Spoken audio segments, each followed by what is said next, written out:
Canadian tyre মানেই হচ্ছে মানে যত পদের মানে এই কানাডাতে জিনিস লাগে গাড়ি সারার জন্য, গাড়ি নষ্ট হলে, এবং কি নতুন সাইকেল ইত্যাদি ইত্যাদি কিছু কিছু জিনিস আছে না যে যেগুলো প্রয়োজনীয় জিনিস খুব, সেগুলাই দেখেন এখানে সাইকেল। আর এগুলো হচ্ছে তেল, পেট্রোল পাম্প ইত্যাদি ইত্যাদি, এগুলো এত আমি এগুলো চিনি না, তো আপনাদের সাথে তাই দেখাচ্ছি, শেয়ার করছি।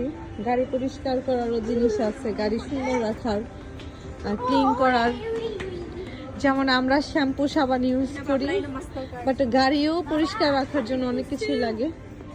সেই সাথে বা এখানে আছে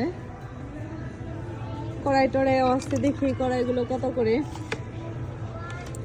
এই দেখেন, আমি সেদিন অফারে একটা নিয়েছি, এই কড়াই $20, আর এখানে আছে $50, প্রায় $50 আসবে ট্যাক্স দিয়ে, 44.99 মানে 45। আর এই $45 জিনিস কিনলে কমপক্ষে প্রায় $50 মধ্যে আসবে এই কড়াইটা। আর এখানে এটা হচ্ছে তরকারি রান্না করার কড়াই, কেমন লাগলো জানাবেন অবশ্যই। এটার দাম 40% সেল দেওয়ার পরও আপনার দেখেন $30, ট্যাক্স দিয়ে $32 বা $33 আসবে।